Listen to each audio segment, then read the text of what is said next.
네, 코로나가 다시 재유행하고 있는데 확산세가 또 만만치 않습니다.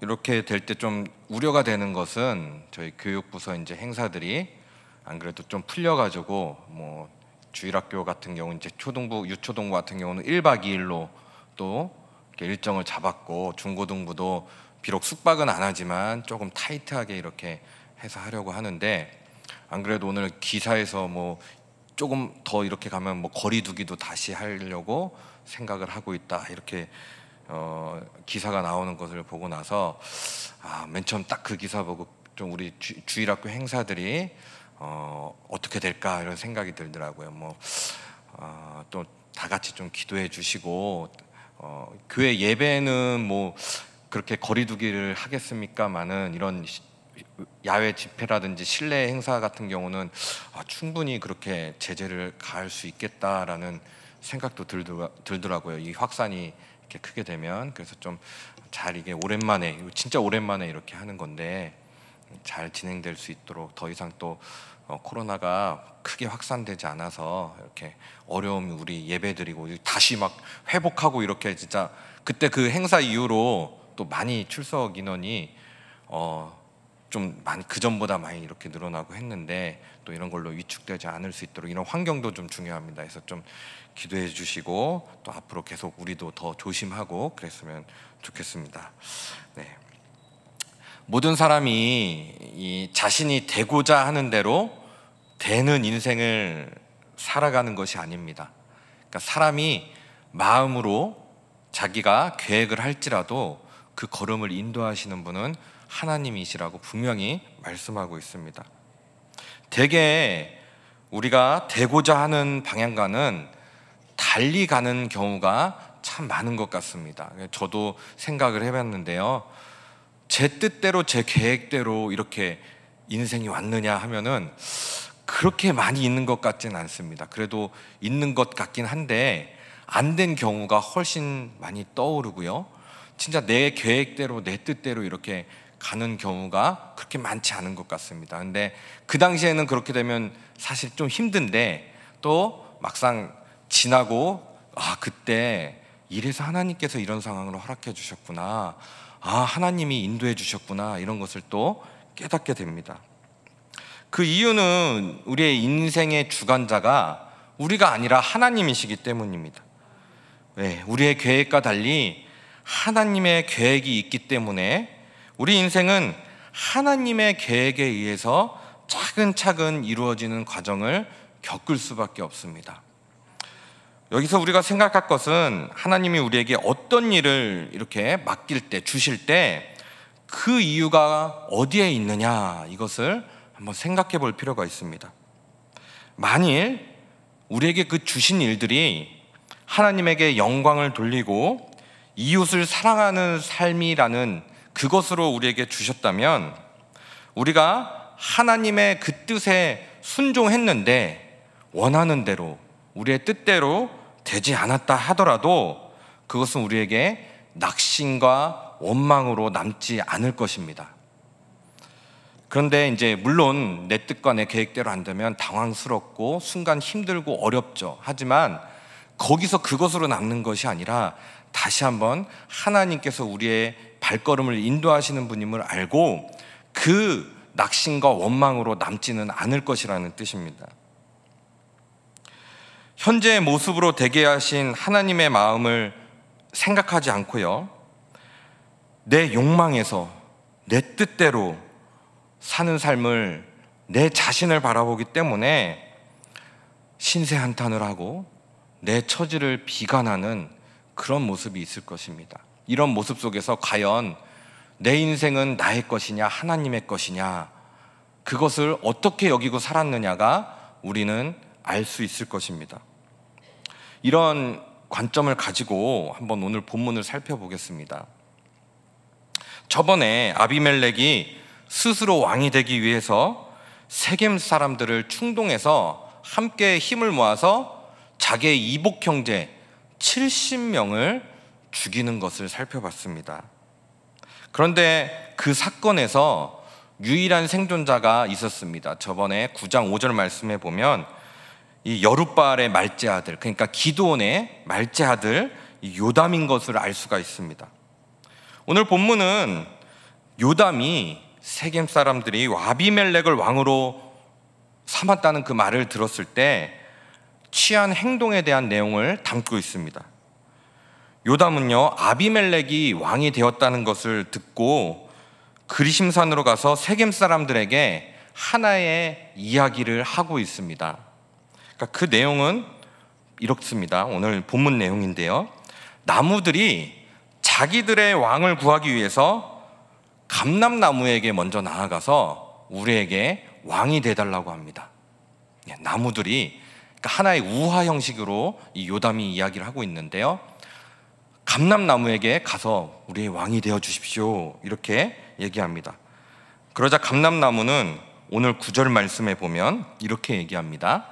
나의 기름은 하나님과 사람을 영화롭게 하나니 내가 어찌 그것을 버리고 가서 나무들 위에 우쭐 대리요 한지라, 이렇게 대답합니다. 그러니까 자신의 할 일은 왕이 되는 것이 아니라 자신에게 주어진 기름으로 하나님과 사람을 영화롭게 하는 것이기 때문에 왕됨을 거절한다는 것입니다. 그러자 이제 나무들은 다시 무화과 나무를 찾아갑니다. 그리고 무화과 나무도 이렇게 이야기합니다. 11절에 보면 나의 단 것과 나의 아름다운 열매를 내가 어찌 버리고 가서 나무들 위에 우쭐 대리요 한지라, 이렇게 말을 합니다. 그러니까 무화과 나무도 그들의 요구를 거절합니다. 나무들이 우리의 왕이 되어 주십시오 하니까 거절합니다. 그러니까 무화과 나무 역시 내가 가진 것, 지금 주어진 것으로 만족하기 때문에 왕됨을 거절한 것입니다. 그러니까 나무들은요, 다시 포도나무를 찾아갑니다. 그러니까 포도나무 역시 13절에 보면 하나님과 사람을 기쁘게 하는 내 포도주를 내가 어찌 버리고 가서 나무들 위에 우쭐 대리요, 이렇게 말하고 있습니다. 그러니까 포도나무 역시 자신이 하고 있는 역할에 순종할 뿐 어떻게 자기 자신이 되고자 하는 욕망, 야망, 사심, 이런 것에 사로잡혀 있지 않습니다. 이렇게 새 나무들로부터 거절당하자 이 나무들이 가시나무를 찾아갑니다. 그리고 같은 요구를 합니다. 가시나무에게 우리의 왕이 되어 주십시오 하니까 가시나무는 이렇게 이야기를 합니다. 15절에 보면 만일 너희가 참으로 내게 기름을 부어 너희 위에 왕으로 삼겠거든 와서 내 그늘에 피하라. 그리하지 아니하면 불이 가시나무에서 나와서 레바논의 백향목을 사를 것이니라 하였느니라, 이렇게 말합니다. 그러니까 왕됨을 허락한 것이죠. 이 가시나무는 허락했습니다. 이것이 요담이, 간신히 살아남은 요담이 세겜 사람들을 향해서 외친 우화의 내용입니다. 요담의 이야기에서 우리는 두 종류의 사람을 볼 수 있습니다. 한 종류는 감람나무, 무화과나무, 포도나무, 이 종류의 사람입니다. 그리고 한 종류는 가시나무의 자리에서 살아가는 사람입니다. 이처럼 확실하게 구분되는 이 두 종류의 사람들 중에서 누가 하나님을 기쁘시게 하는 사람이겠습니까? 두말할 것 없이 자신에게 주어진 것으로 감사하고 만족하고 또 그것으로 하나님을 영화롭게 하고 사람을 기쁘게 하며 살아가는 포도나무, 감람나무, 무화과나무일 것입니다. 감람, 무화과, 이 포도나무는 왕됨이, 자신들이 왕이 되는 것이 필요치 않았습니다. 이유는요, 자신들이 왕 되는 것보다 자신에게 주어진 것으로 하나님을 영화롭게 하고 사람을 영화롭게 하고 기쁘게 하며 살아가는 데에 더 감사하고 만족하고 거기에 자신들의 존재의 이유가 있음을 깨닫고 살아갔기 때문입니다. 세상적으로 볼 때 분명히 성공과 출세라고 말할 수 있는 것은 왕 되는 것입니다. 그렇죠? 출세했잖아요. 왕 됐다. 왕이 얼마나 그 권력이 막강합니까? 다스리는 위치에 있는 것이 성공이며 출세이지 않습니까? 말 한마디에 싹 움직이고 모두가 나를 섬기고 나를 두려워하고 나를 우러러보고, 포도나무가 포도 열매를 맺고 감람나무가 기름을 내고 무화과나무가 무화과 열매를 맺는 것은 사실 눈에 띄지도 않고 당연한 것이라고 여깁니다. 당연히 이 나무들에게서 나오는 거죠, 이게. 그런데 이 새 나무는 그것을 하찮은 것으로 여기지 않습니다. 아주 귀한 것으로 여기고 있습니다. 당연한 것인데요, 눈에 띄지도 않는 거고, 왕이라는 권력과도 바꿀 수 없는 가치 있는 것이었습니다. 새 나무가 맺고 있는 열매가 가치 있고 귀하다는 것이 아닙니다. 새 나무가 자신들에게 주어진 기름과 열매를 귀한 것으로 본 것은 그것으로 인해서 하나님을 영화롭게 하고 사람들을 영화롭게 하기 때문에 그것 자체가 귀하다고 여기는 것입니다. 무슨 효용이 있다, 무슨 이것 때문에 뭐 대단한 큰 업적이 있다, 그것 때문에 그런 것이 아니라 그저 그것으로 하나님이 기뻐하시고 다른 사람들이 기뻐하면 그것으로 만족하기 때문에 이것이 가치 있는 것입니다. 이 새 나무는 자신들에게 주어진 것을 하나님과 사람에게 봉사하고 섬기라는 이유로 주어진 것임을 알았고요, 그들은 그런 삶으로 만족하겠다는 것입니다. 그래서 나무들이 와서 왕대해 주십시오, 그것을 거절한 것입니다. 어떻겠습니까? 우리가 이런 입장이 되면 갑자기 진짜 출세할 수 있는 기회거든요. 그것도 내가 스스로 한 게 아니라 다른 사람들이 와서 와, 대단합니다. 이런 사고방식이었기 때문에 나에게 주어진 것을 버리고 나무들 위에 높아질 수 없다는 말을 하게 되는 것입니다. 그러다가 이제 어쩔 수 없이 하게 되면 하겠죠. 근데 이 새 나무의 특징들은 그것이 자신들의 존재의 이유가 아니었습니다. 누구들이에 군림하고 다스리고 제일 으뜸이 되는 사람이 되고, 이것이 존재의 이유가 아니었습니다.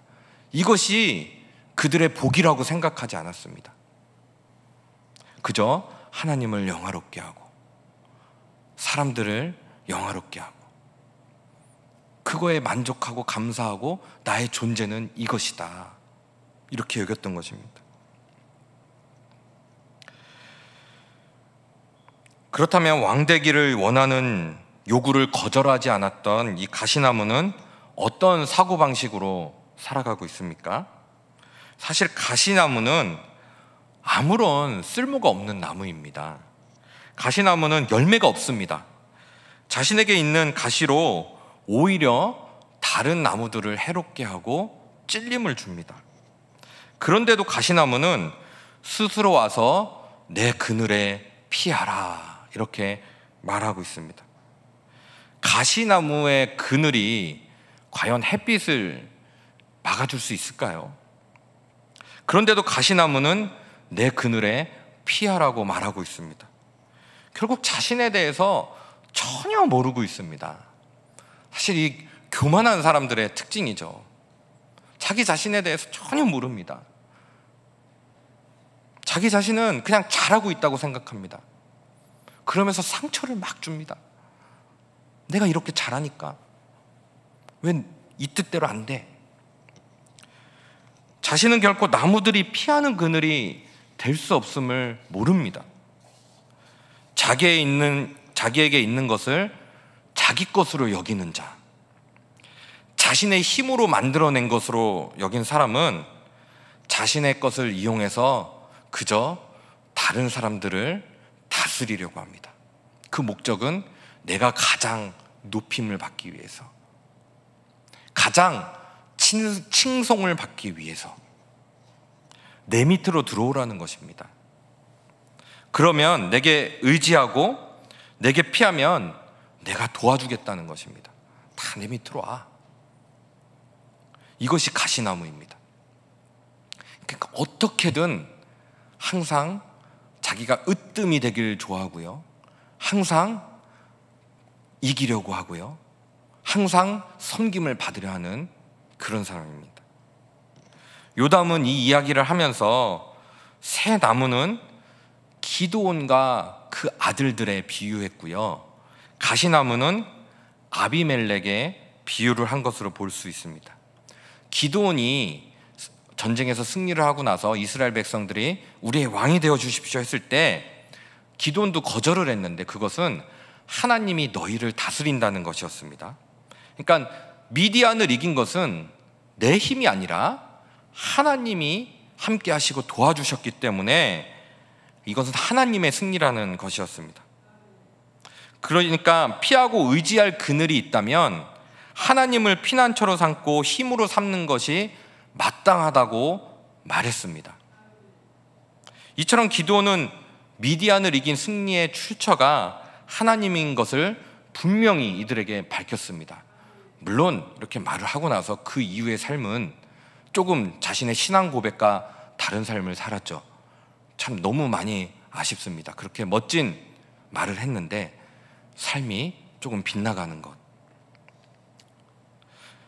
그런데 이와 반면에 끝까지 승리의 출처를 하나님이 아니라 기드온으로 본 세겜 사람들은 사람에게서 눈을 돌리지 않았던 것입니다. 하나님을 본 것이 아니라 사람을 봤기 때문에 의지하는 사람이, 그 기드온이 사라지니까 또 다른 사람을 찾게 됩니다. 하나님이 주신 승리인데 말은 당연히 하나님이 하셨다고 하죠. 하지만 결국은 계속 보이는 것을 더욱 의지합니다. 이 세상에 보이는 것은 영원한 것이 아니라고 말하고 하죠. 하나님이 영원하고 하나님이 우리의 삶을 다스린다고 하는데, 사실 이 세상에 보이는 것, 이 세상이 당장 나에게 줄 수 있는 그것을 더 의지하는 사람, 그 사람들은 대체적으로 자신이 왕이 되고 싶어하는 사람들입니다. 예수님 역시 세상에서 살아가실 때에 자신의 처지와 환경을 보신 분이 아니었습니다. 예수님은 스스로 자신이 무엇이 되고자 하는 분이 아니라 세상에 자신을 보내신 하나님의 뜻을 성취하는 데 삶의 목적이 있었습니다. 계속 요한복음에서 계속 말씀하시죠. 나는 내 뜻을 행하려 온 것이 아니라 하나님의 뜻을 행하려 왔다. 사실 예수님은 자신의 뜻대로 다 하실 수 있는 분 아닙니까? 하나님과 동등된 분이니까요. 다 하실 수 있고 마땅히 그 뜻대로 하시기에도 충분하신 분입니다. 영원한 왕이시며 죄가 하나도 없으신 분이며 가장 높임을 받으시기에 합당한, 모든 사람들의 존경을 받고 모든 사람의 이 보이는 왕이 되기에도 합당하신 분입니다. 하지만 아니, 하나님의 뜻이 그게 아니에요. 나를 보내신 내 아버지 하나님의 뜻이 그게 아니라 하나님 아버지의 뜻은 내가 십자가 지는 것, 그래서 모든 인류를 구원하는 것. 예수님은 오직 여기에 자신의 삶을 드렸고 존재의 이유가 거기에 있다는 것을 알고 그렇게 오직 유일한 길, 십자가의 길로 걸어가신 것입니다. 그래서요, 오병이어의 기적을 보였을 때 마찬가지잖아요. 그때도 많은 사람들이 우리의 임금이 되어 주십시오 그러잖아요. 예수님은 이 오늘 나왔던 감람나무, 포도나무, 무화과 나무처럼 피하십니다. 왕이 되시기에 합당하신 분인데 피하십니다. 왜? 하나님 아버지의 뜻이 그게 아니거든요. 우리에게 필요한 것은 존재의 이유를 아는 것입니다. 우리가 신앙생활을 할 때요, 우리가 이 세상을 살아갈 때 우리가 왜 이 땅에 존재하는지 늘 이 질문을 던져야 합니다. 그래야 우리는 그래도 까먹겠죠. 이런 질문을 안 하면은요, 그냥 되는 대로, 내 마음에 원하는 대로, 하나님이 보이신 길과는 전혀 상관없이 나의 길, 나의 만족과 유익을 위해 본성적으로 우리는 그렇게 살아가기 때문입니다. 그래서 매일 던져야 됩니다. 내가 왜 존재하지? 내가 왜 살지? 그때마다 소교리 문답, 대소교리 문답, 웨스터민스터 신앙고백서의 소교리 문답, 대소교리 문답 1문을 항상 우리는 숙지해야 합니다. 하나님이 우리를 세상에 보내셨고요. 인정하시죠? 네, 하나님이 우리를 보내셨습니다. 우리는 그냥 뚝 태어난 사람이 아니라 막 수제비 이렇게 막 하듯이 막 그냥 막 태어난 사람이 아니라, 제가 수제비를 좀 잘합니다. 그래서 이렇게 바로 이렇게 우리 교육자들 중에서도 우리 집에 와서 제가 해준 거 먹은 사람들 있는데 다 맛있다고 했습니다. 아니 근데 수제비 뗄 때 보면 모양이 다 달라요. 엉망진창으로 이렇게 막 성의 없게 막 이렇게 아무렇게나 뜯어서 막 만든 것이 아니라 하나님께서 정말 디자인하시고 계획하시고 이 때에 맞춰서 우리를 보내셨습니다. 거기서 그친 것이 아니라 우리를 끝까지 인도하신 하나님입니다. 이것이 우리의 존재의 이유라고 한다면, 이것이 사실이라면, 그래서 이것을 믿는 성도라면 하나님이 우리를 존재하게 하시고 왜 지금 내게 이것을 주셨고 나에게 이런 일을 맡겨주셨고 이때 이런 상황이 일어났는지 그 이유를 알게 될 것입니다. 그 이유는 오늘 본문의 이야기를 통해서 살펴봤듯이 바로 하나님을 영화롭게 하고 기쁘게 하라는 것입니다. 이것이 우리의 존재의 이유입니다. 다 아시잖아요. 근데 매일매일 생각해야 합니다. 이거 아니면 맨날 나를 기쁘게 하고 나를 영화롭게 하고 오직 나 하나님이 들어올 틈이 없습니다. 우리는 하나님의 백성으로서 무엇에 삶의 목적을 두어야 하는지 그 방향이 확실해졌습니다. 그렇다면 우리에게 필요한 것이 무엇입니까? 하나님이 기뻐하시는 삶의 방향에서 벗어나지 않는 것입니다. 날마다 어떻게 하는 것이 하나님과 사람을 섬기고 봉사하는 것에 대해 생각하고 기도하며 살아가는 것입니다. 그저 나의 미래, 나의 평안, 나의 행복 요거만 집중돼서 이것 때문에 막 신앙생활하고 이제 여기서 한 단계 뛰어넘어서 하나님, 이웃, 나는 나를 위해서 존재하는 것이 아니라 하나님과 이웃을 섬기기 위해 존재하는 것입니다. 이것이 존재의 이유입니다. 왜냐고요? 하나님이 이미 우리를 그렇게 지으셨고 분명히 예수님을 통해서 보여주셨습니다. 예수님이 그러셨잖아요. 하나님을 위해서, 오직 우리를 위해서, 자신을 위해서 안 살으셨습니다. 우린 예수 닮은 사람이고 우리가 예수를 소망하고 또 예수님이 우리의 삶의 목적이라면 마땅히 우리 또한 내 자신이 목적이 아니라 하나님, 이웃입니다. 이웃이 없었다면 우리 역시 존재할 수 없을 것입니다. 이웃 때문에 존재하고 있음을 잊지 않을 때 그 삶은 이웃을 다스리고 지배하려고 하는 이 가시나무 같은 사람이 아니라 바로 봉사하는 삶, 섬기는 삶, 내 것으로, 나에게 주신 이것으로 비록 눈에 띄지 않고 보잘것없어 보이는 그런 것일지라도 그것이라도 하나님과 이웃을 위해 살아가고 감사하고 만족하며 살아가는 감람나무, 무화과나무, 포도나무 같은 그 삶, 그것이 바로 우리의 존재의 이유입니다. 그런데요, 맨날 가시나무가 되고 싶어 합니다. 왕이 되고 싶고요, 다스리고 싶고 섬김을 받고 싶고 상석에 앉고 싶고. 예수님이 안 그러셨는데요. 근데 또 거기에 한술 더 떠서 그게 복받은 거고 그게 믿음이고 그게 성공한 거고 믿는 사람들 안에서도 이 가치관이 있는 것입니다. 새 나무는 나에게 기름이 있으니까, 무화과 열매가 있으니까, 포도 열매가 있으니까 나에게로 와서 내 그늘에 거하라고 하지 않았습니다. 출처가 자신이 아니기 때문입니다. 다만 자기에게 있는 것으로 하나님과 사람을 기쁘게 하는 것으로 족하고 감사했습니다. 이것을 깊이 우리가 묵상하고 이해하셨으면 좋겠습니다. 과연 하나님이 기뻐하시는 것이 무엇일까? 그래서 저도 이 말씀을 준비하면서 좀 생각해 봤습니다.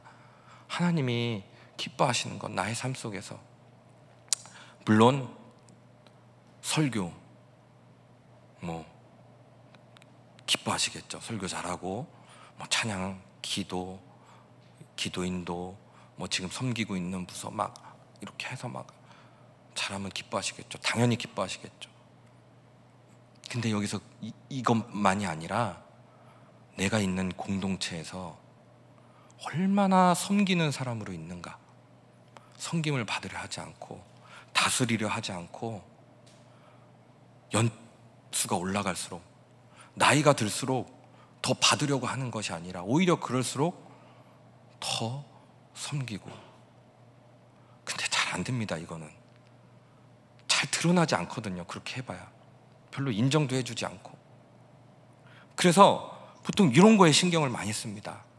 이런 거는 어떻게든 막 바로바로 반응이 나오잖아요. 앞에서 인도하고 잘하고, 그러면 하나님이 기뻐하시겠지. 맞죠? 당연히 기뻐하시죠.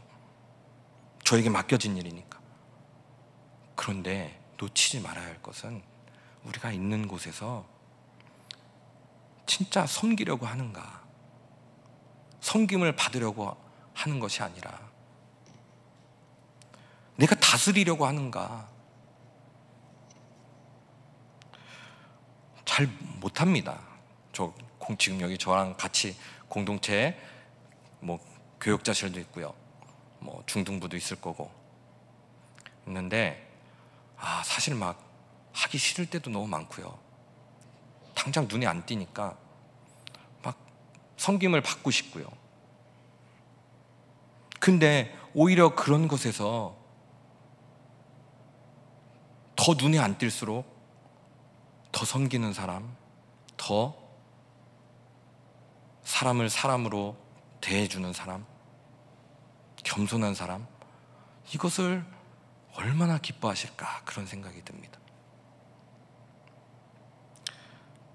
그러니까 저에게 맡겨진 일들, 거기서 진짜 주님의 마음으로 섬기고. 잘 안 됩니다. 그런데 계속 기도해야 될 것입니다. 내 위치를 확인해야 될 것입니다. 자꾸 이것저것 계산하지 말아요. 내가 이만큼 했으니까 저 사람 이렇게 해야 되고, 내가 저번에 이렇게 했으니까 저 해야 되고. 근데 자꾸 계산이 되죠. 내가 원하는 한 가지, 주님의 기쁨이 되는 것. 주님의 기쁨이 되는 것은 우리에게 맡겨진 일, 이것도 물론 너무나도 충성되게 잘해야 되고, 또 주변에 붙여주신 우리 지체들, 그들에게도 경쟁의 대상이 아니라 섬기고 더 높여주고, 이 포도나무, 감람나무, 무화과나무처럼 자신의 지금 위치에서 만족하고 경쟁자로 보지 않고. 오늘 본문은 우리에게 우리의 존재의 이유를 잘 말해주고 있습니다. 나의 왕되고 다스리는 자 되는 것이 존재의 이유가 아니라 섬기고 봉사하는 자로 살아가는 것. 어떻게 해서든지 내 이름이 나려고 할 때는 어떻게 해서든지 안 나게 하려고 노력해. 그러다 나면 어쩔 수 없죠, 내 이름이. 그럼 그럴수록 더 겸손하고, 내 위치가 점점 올라갈 수 있죠. 그럴수록 더 겸손하고 더 섬기고. 그것을 얼마나 기뻐하실까요? 이 사회의 전통이 어떻든, 이 사회가 어떻게 그렇게 조직 문화가 어떻게 왔든, 내 자신이 왜 존재하는지 다시 한번 깊이 생각하시고 이웃을 해롭게 하고 상처 입히는 자로 살아가는 것이 아니라 진짜 우리에게 주어진 것으로 하나님을 영화롭게 하고 사람을 영화롭게 하며 하나님을 기쁘게 하고 사람을 기쁘게 하며 살아가시는 것을 삶의 기쁨으로 여기며 살아가시는 저와 성도님들이 되시기를 예수님의 이름으로 축원드립니다.